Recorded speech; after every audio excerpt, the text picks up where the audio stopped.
Welcome to the 6th episode of Good Happens Here, the True North podcast where we take a deep dive into topics that we hope you'll care as much about as we do. I'm Chris Keebler, your host. Today we're going to be talking about Camp Newaygo. But before we get into that, a quick reminder. The audio-only versions of our podcast are available on all major podcast host sites, but only for 90 days after they initially post. After that, they're only available in the video version on the True North YouTube channel. There is a Good Happens Here playlist available there with all episodes. So, if you haven't listened to any of the earlier episodes and you really prefer the audio-only versions, you better get on it soon. Camp Newaygo is a beautiful 102-acre conference and retreat facility. Their oldest program is their girls' overnight summer camp, but they also offer co-ed day camps, year-round rentals and community events, and innovative family programs. They're also one of the oldest continually operating summer camps in the country and are celebrating their 100th birthday this year.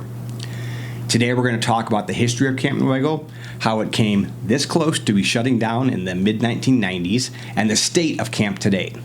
In its 100-year history, Camp Newaygo has only had a handful of long-term directors, and we're going to have 3 of them with us here today.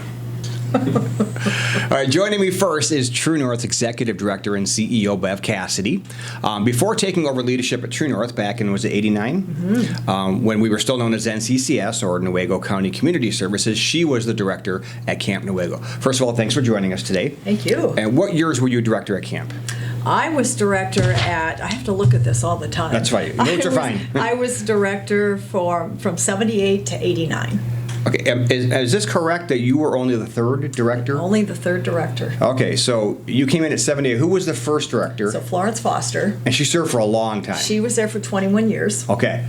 And then there was, after Florence was? Thelma Cowan. And she was there for 2 years. And then you. She got pregnant with twins and decided she couldn't do both, direct the camp and be a mom. So first of all, it's pretty amazing that camp has basically only had 3 like real long-term directors. Right. You're 4 if you count Jaleesa not going in. So, but Florence Foster, yourself, Jane was there for 15 years? How long? 20 okay. 24 years. 24 years.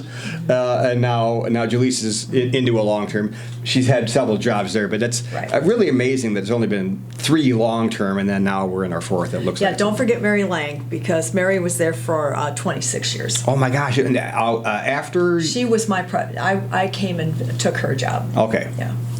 All right. Yeah. So there was Florence. Mm-hmm. Then there was Thelma. Then there was Mary. Then there was you. Beth. Okay. I'm not quite right, but there's still only a handful. You can count on one hand the number of long-term directors. So tell us a little bit about like the founding of Camp Newaygo in the early days. Am I correct in that William Branstrom had something to do with it? He did. Okay. Yeah, he sold us a piece of property for $1. And so he was very supportive of sold it to the. If people don't know, Camp Newaygo used to be a YWCA camp, so it was his land that he sold to the YWCA. Right. Yeah. How much land originally was it? You know? I believe they started with maybe 15 acres. Okay, I was going to say 50. No, 15 acres. Yeah, so but it was small. lakefront. Was it lakefront? Some of it was. So they had a bit of the lake, 15 acres for $1. Mm-hmm. So what can you tell us about the early days and what you know and what you heard from the older directors? Well, we've been learning a lot as we've been digging through the photos and all of the paperwork. One of the things that really even surprised me, and I don't know why, because it was 100 years ago, they didn't have electricity because there wasn't electric in rural areas. Right. So they had generators that they worked from. Really? They did, until the lodge burned down, they cooked all the meals on a wood stove for all those girls, for hundreds and hundreds of girls. Up until roughly what years are we talking? Well, 90. Let's see, the lodge burned down in 66. So all the way through the 60s, they were still cooking over a wood stove. A wood stove. Wow. And in the early days, they came to camp by train, and then in Newaygo, they picked them up with horse and buggy. That's right. I've seen the photos of that, right. So you kind of tend to forget that in those early years, it was very rustic and very rugged. Early on, was it very much an idea to take girls from the city, from Grand Rapids mostly, right, and bring them out to the country? Mm-hmm. At what point did it start growing beyond Grand Rapids? And I mean, I think we get people from Chicago was big, but now we get them all over. When did that kind of shift? I think that as the generations came, so certainly the Grand Rapids, Kent County area was the original one. But then as Mom went or Grandma went, people were moving, so they're coming so from then further away. the next generation came to camp. And then over time, it developed a reputation, became a known camp. Yeah. In your tenure, what do you think were the biggest changes that happened to camp while you were there? You were 21 years you were there? I was there 11. 11, 14, I'm sorry. 14, okay. Yeah. What were the biggest changes you saw? Actually, there was a great deal of growth in the number of girls that came. Right. And so it doubled and tripled over time. So by the time I left and came here, there was just this great growth, which was wonderful to see. When I was there, none of the facilities were winterized, so camp got drained down, and then we came back in the spring and we started opening it up again. Camp is now year-round, and the facility upgrades have been incredible, so that has occurred. Yeah, even when I started here in '99, our camp staff had to have off-season housing. Right. So at that point, I think we owned the Gerber Guest House, and that was where our camp director stayed in the off-season. Yeah. And that's as recently as the late 90s. So you said a rapid growth in the number of girls attending. How did you accommodate that many more kids? Were you building new cabins and? We were actually maximizing all the cabins. So there might have been 4 girls, and then there were 12. Okay. And then we did add units, so outpost units were added as well. And then that was what drove some of the facility improvements. So the nurses' cabin had 2 camper beds. We desperately needed more than that, so thus the building of hall, where we could accommodate 12 campers. Which is a much more recent. But again, that only happened in the last, 5 years? 8 years. 8 years ago. Time goes fast, doesn't it? Yeah. But as recently as 8 years ago, there was still a 2-bed nurses' station, essentially. Yes. So, what do you remember most vividly about your when you first got hired? I think we did a Tuesdays with Jane video, and by the way, if anyone's watching this, you should check those out. They're available. There's a playlist on the True North YouTube page. All the Tuesdays with Jane videos are on there. So in the Tuesdays with Jane video that you guys did, we filmed it a couple weeks ago. I think I don't know if it's even aired or not yet. You talked about when you first got hired. It was Mary that hired you, right? And what she was like. So talk a bit about that, I guess, and your early days of getting thrown into camp. You're the new director, and well, when I first came, I was teaching school, so I was spending my summers at camps. And I came to Camp Newaygo because I'd never been to Michigan, and I thought, well, let me see what it's like there.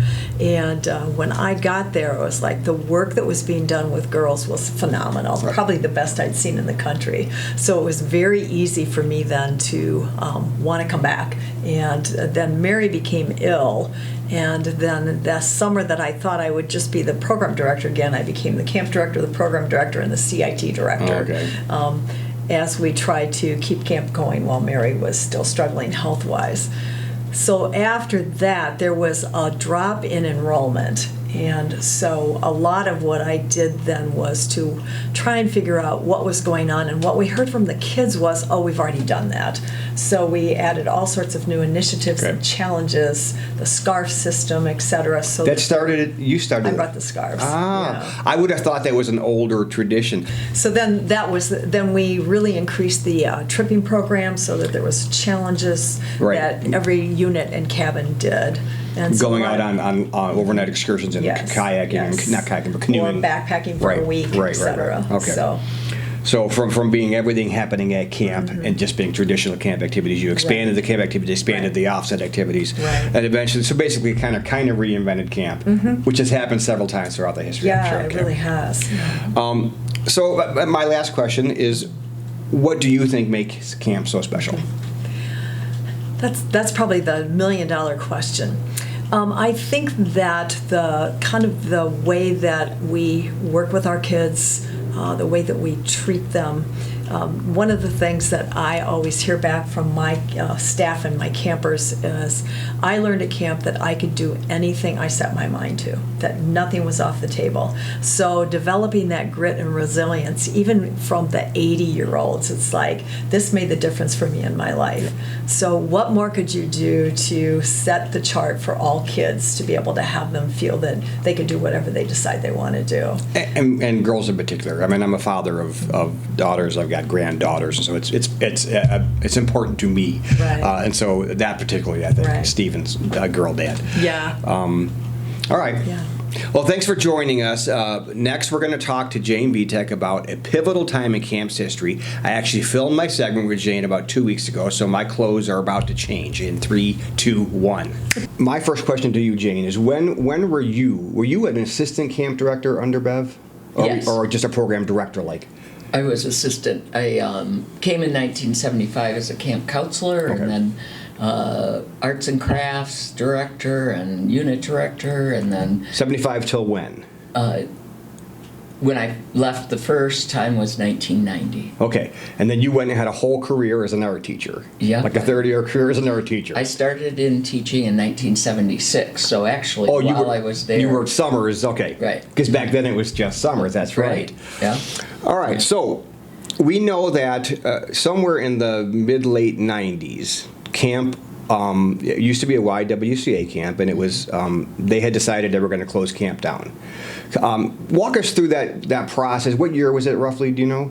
1995. 95, the YWCA decided we're closing camp down. They put it up for sale. Yeah.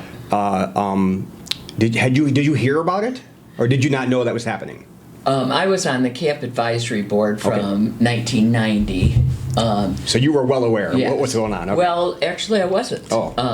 The YWCA made that decision kind of independently. Okay. So even the camp advisory board was not in on the board of directors decision, but Bev was director at camp from 1978 to 1989, and camp was growing and getting bigger and everything. And then in '89, when she left, she was the third director of camp in that first 1926 Right. to 1989. So And then- two long-term directors and one short-term director. Right. Yeah. And then from that point on, there were 5 directors. The next 5 years before they were going to sell camp. And Okay.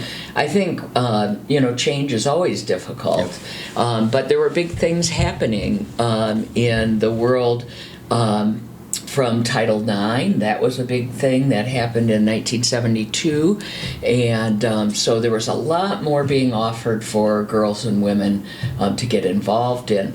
So what we were finding was that camp needed to change, and it needed to be serving girls and women in a very different way. So we started to have sports things that we were doing in the 80s, and we would have basketball camp. It wouldn't be with high-end coaches or anything, maybe me as the Fremont basketball coach. So anything that we could do, to kind of move into that realm. But that was something that kind of got lost after 1989, during those 5 years when we had different directors. So just kind of a subsequent series of like one-year directors. Yes. And this is not throwing anyone on the bus. It's just hard to have a consistent program when there's no consistency in Right. leadership. Right. So they decide to sell off camp. How did you first hear about it? Well, I was in the teacher's lounge at Fremont Middle School, and the owners of Cooper's Inn at the time, Which is on Pickerel Lake, or right, was. next door to Yeah, camp. right. She was the home ec teacher and came to me at lunchtime, and she said, "Hey, have you seen that they're going to log camp?" And I said, "Nope, I hadn't seen that, and I'm on the advisory board. I hadn't heard about it." she said, "Oh, there were big signs this morning," and so. Did you think it was like just she was lying or like playing with you? I didn't think Not lying. I didn't think it was camp. Okay. I thought it was the neighbors. She must have gotten something. Right. Okay. And so I said, "Hey, I'm going to come out and see what you've been doing with your house." And she said, "Oh, you don't want to just see what's going on at the house. You want to see what's going on at the neighbors." And I said, "Yep, that's right." And so I drove into camp, and the story is correct. We're going to get it from the horse's mouth, the real story of what actually happened. Yeah. I had a Blazer at the time and four-wheel drive, and I saw big swaths of trees had been taken down, and there was on the lower, by where you pulled in? Right up on the top of the hill. Oh my right where Tinuan Okay. and the challenge course, those things are. And so I pulled in. They had already started logging. Yes, that day. And by the time I got there, they had cut big swaths of trees out to prepare it to roll the trees to the base of camp. So there was a big swath by the worship area, Walden, and there was a big swath by Pioneers, and there was a big one by the challenge course. And I drove in that area because I heard the equipment, and it was right around 5 o'clock. And a guy was driving out with a big excavator, and I stopped my car, jumped out, and I said, "What are you doing?" And he said, "Well, ma'am," he said, "we are logging, and we have a contract, to remove all the trees at the camp." And I said, "How can you run a children's camp with no trees?" And he said, "I don't know. That's not our business." We're just here to take the trees, yeah. And I said, "Well, you need to stop right now." And I left my car there. And, of course, that was at a time when there weren't cell phones. So you couldn't couldn't get on your cell phone. He said, "Well, I'm quitting for the day, but I'll be back in the morning." Well, we did have some help because the big guy brought a big rainstorm. And so they weren't going to log the next day. I could tell it was on a Friday, and it was just pouring. Well, that night, I got on the phone to some of the other members of the advisory board and a couple influential women in Grand Rapids, and could not get a hold of the Y director, but I did the next morning. And she said, "Well, we are going to sell the camp. It's been subdivided into building lots." And I said, "You can't do that. The property was donated for this purpose." And she said, "Well, it's what we have to do." And so we made calls, and Friday it rained all day, and was the one time when I really wanted it to rain. Yeah. And so it rained all day, and we made calls, and one of our maintenance guys in the 80s was a lawyer for one of the largest firms in Grand Rapids, and we got him involved, and he made a few phone calls, and they called off the logging at that time. But the damage they had done, we could not, of course, repair, but we did stop it from being logged, and then we had to figure out how we were going to stop it from being sold. Yeah. So that process, as I understand, took about a year to figure out. It wasn't like, again, the story that gets told, that I've told, that's not quite accurate, is that the alumni stepped in, raised money, and bought camp, and there was a process because they had to convince the YWCA to not subdivide it because there was a lot of money on the table to put condos there, I'm sure, on Pickle Lake. But it was the alumni group that came together and literally raised money, doing everything from bake sales to donations to. That's true, right? That's not an exaggeration. No, it's not. And it was a year-long negotiation with the YWCA. Right. So what happened to camp during that year? It did run that next summer. It was very small, but there was a dedicated group of campers who didn't give up on it, and they came to camp anyway. and it was a very small group, and things were pretty rough. The trees were gone, yeah. And in 1995, a neighboring camp actually ran camp for the YWCA. And during that process, a lot of things, maybe from Camp Newaygo, got moved to their camp. So as far as equipment and facilities, it was really in rough shape. Yeah. But we were able to work out an agreement with the YWCA and open it that year.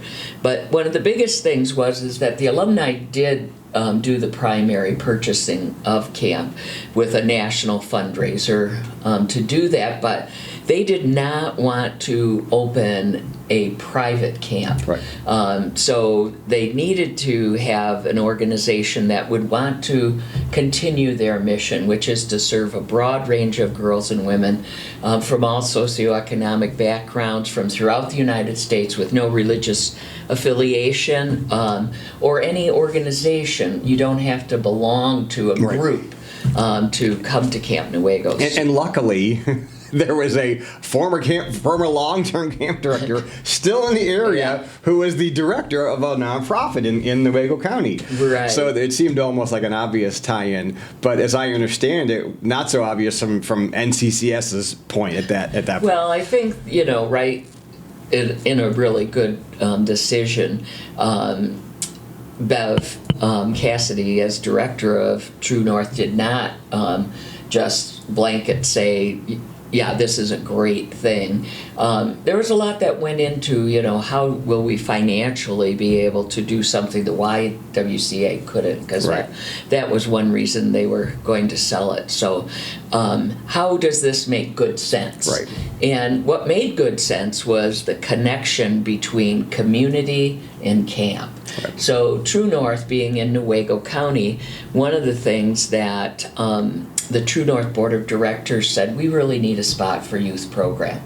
And so where could we have a great spot for youth program and build upon that in our community? And so in looking at it, the alumni wanted to continue their programs for girls and women. Right. And that's why they were purchasing the camp. Yep. And they wanted to keep it a nonprofit so that it would serve middle-class kids. And we have a mission to serve 50% middle-class children, 25% those that are socioeconomically disadvantaged, and also 25% of those that are economically able to pay to come to camp and be able to support it. So True North Board of Directors said if we continue that type of service model, that is something we'd be interested in.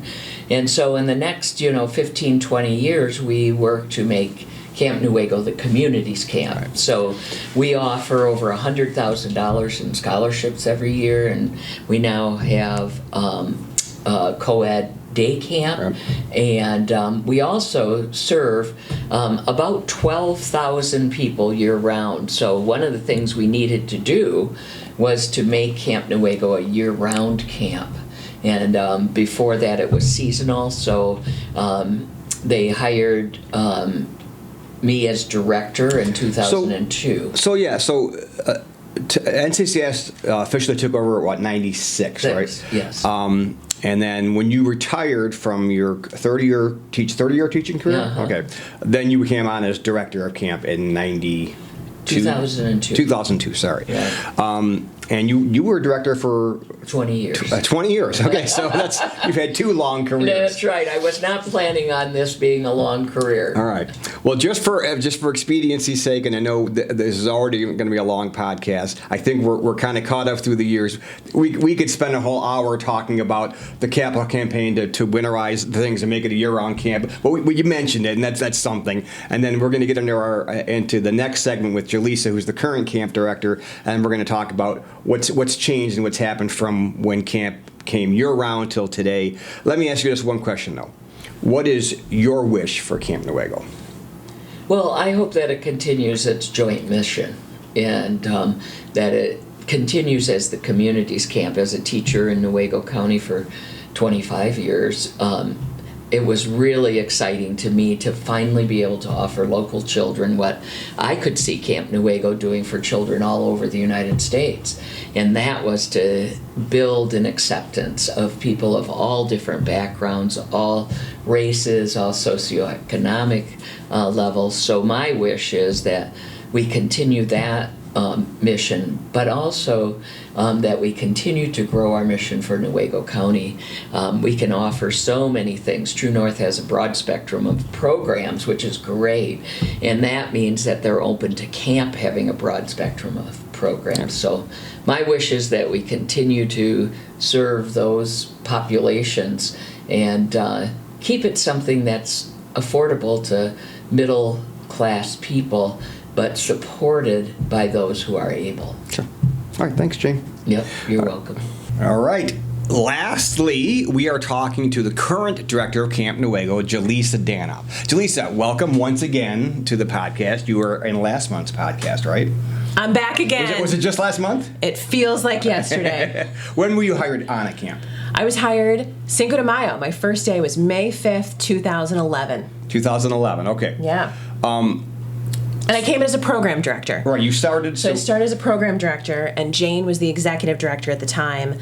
And so we overlapped for a long... And you were a program director, then you were assistant camp director, then Yep. new camp director. Yes. But, so, 2011, what's today? How many years is that? I can't do math. A lot. 15 years. Yeah. I think. And at least 10 of them as the director, right? Probably. I started as director in 2022. Oh, that's more recent, I think okay. is the Officially, the official okay. start. There was a lot of overlap in with COVID. Yeah. Yes, there was. So this is the interesting what I think of one of the interesting facets of Camp Newaygo is the fact that the overnight camp is girls only. Yeah. So why is that important, or what difference do you think it makes to the girls who attend? Huge difference. I grew up in co-ed camping when I was a kid, and so when I came to Camp Newaygo in 2011, I was nervous to see how is this going to work. Are the girls catty? Is this sense of competition amongst girls? And I found the complete opposite. It's this utopian world, this matriarchal society, and I thought, wow, this is what I've been missing. And I think what I've seen now is, especially when girls hit middle school, it just gets really hard to navigate hormonal changes and pressures and this view of what you should look like and how you present yourself. And at camp, all those stresses disappear, right. And the girls are just allowed to be themselves and figure out their interests and develop authentic relationships free of the pressure of crushes on boys. It's just right. very freeing, and I think the experience is incredibly uplifting and empowering and really peaceful and kind of utopian.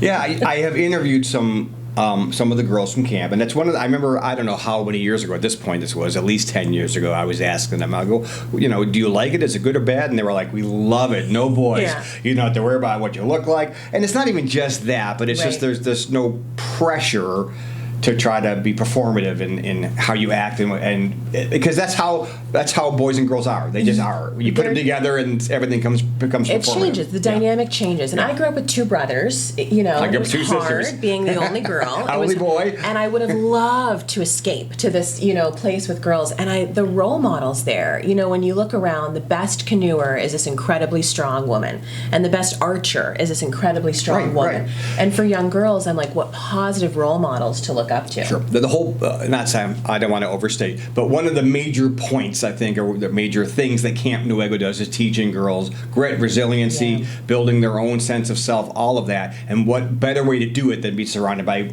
women who are teaching those things? Exactly. How would you describe the state of camp today? It's been through a lot of changes, and we talked to Bev Cassidy, we talked to Jane Vitek, the early stages, the mid stages. What's the state of camp today? Can you answer that in a nutshell? Or I think what's surprising is I think camp is more needed, necessary, and essential today than it ever was before. Okay. It might have started as incredibly recreational and beneficial in 1926, but I think now it's so incredibly needed and formative for growth because of the way our world is with technology. And I think it's one of the very few spaces left in the world where you can take safe risks within that break from technology and really develop like socioeconomic skills in an outdoor environment. And I can't think of another place in the world like that other than summer camp. Sure. And so I think the state of Camp Newaygo now operates not just in this sense of, oh, this is so fun and wonderful, but from the sense of like incredible preservation and like rarity and an appreciation for the moment that you're in. Like people always say, you don't know it's the good times because you're in it, right? Our staff know it's the good times. And when they're at camp, they're like, this is so great. It is interesting. I've been around long enough and I've talked to enough people that are camp alumni in varying ages, and early on I was almost like, oh my gosh, it's almost like a cult. And I don't mean that. I don't mean that to sound, but they're like very passionate about it. But you start to understand why, because it really is formative. It really is a special place. To say it's more important now than ever, I think maybe it's as important now as it was early on, because early on there was nowhere for women to go at themselves. That's true. It was the only place in they the could 20s, play basketball. right? 26. It was just after women earned the right to vote. Exactly. They couldn't do organized sports in schools. So, wearing pants was wild. Yeah. So I think and one of the early directors always wore white John pants. Hoppers, Florence. And so I think early on it was this sense of girls need an outdoor space. So it's as important, but for different reasons now. Different reasons. I think freedoms for girls, exist more today, obviously, than they did in 1926. But I think that break from technology and that space for girls to be together is really a driving force for keeping Camp Newaygo alive. In your tenure, what would you say are the biggest changes you've seen in camp? As long as the time you've been there. A lot of facility changes, of additions, but the biggest change was definitely COVID in 2020. None of us could have prepared for what the pandemic was. And when the pandemic hit, it was the last thing you wanted to do is gather large groups of people together and do things like sing loudly, which is like everything that camp does. This is the heart of summer camp. And what was fascinating for me is I had to put myself in the state of like a 17-year-old camper. And for me, when I was 17, if my sports had been canceled, my prom had been canceled, I couldn't walk at graduation, if I could have gone to camp, I would have been okay. Like that would have saved me emotionally. And so we worked as a team, and we were one of the very few camps in the nation to say, I think we can run this safely. And not only did you think, you did. You did. You went an entire 2 years without a single no case. COVID. That's amazing. It was nuts. And the concept was, can we create, you mentioned cult, can you create a community with no ins, no outs? Can you mitigate this risk by kind of locking it down? And people thought, no way will people subscribe to this. They won't stop going to the movies. They won't stop going to restaurants. And I was like, oh, they will. They will, because this is better than the alternative. Yeah. And they did. And so that was the biggest change I've seen in my tenure, is having to completely rewrite the program for 2 years in order to keep it somewhat operational and recognizable for the campers, but not losing that steam and being able to operate. And what kept us going was we operated during World War II. We operating during Scarlet Fever. Yep. We operated in '66 when the lodge burned down. I thought we are standing on the shoulders civil rights unrest, of those that went before. I thought if those great women can do it, we can too. Florence, Absolutely, yeah. I asked Bev one question in her closing segment, and I asked Jane a different question in her closing. I'm going to ask you both of them. Okay. Okay, so first of all, what makes camp so special? I mean, being 100 years, that's special in and of itself. Very few camps get to this milestone. And I think what makes camp special within that milestone is that there's women and alumni that come back, that camp is recognizable for them. That it seems so much of what we started doing in 1926 is still happening today. The building's a little different or newer. The building's a little different, yes. But it was done right. There were so many of these beautiful things that were created 100 years ago for all the right reasons, that were still done with such like intention and care, and we just have to keep them going, and that's beautiful. So I think what makes camp special is it deserves to be protected and saved and like enhanced. And as much as we want to change and grow, it's within the beautiful existence in which we were born. And so I think that makes camp special, is it's worth holding on to, and it's not meant to change to be this other thing. Okay. The second question is, what is your wish for Camp Newaygo? My wish for Camp Newaygo for the next 100 years is that more families can experience camp. I want it to continue to be a place that is accessible for people who didn't just grow up at Camp Newaygo and whose moms and grandmas went there. I want more people to find Camp Newaygo. I want it to continue to be a greater asset within our local community. I love people from Newaygo County coming out to Camp Newaygo. That's very, very important to me as someone who lives here and has, my kids growing up in Newaygo County. And I want it to continue to be a place now more than ever that teaches the importance of like protecting our environment. I think that's huge for kids, in the sense of loving the earth and environmental stewardship. And I hope it continues to create incredible relationships and build really strong young people that someday will make the world a better place than what it currently is. Amen to that. Thank you. Thanks for being here today.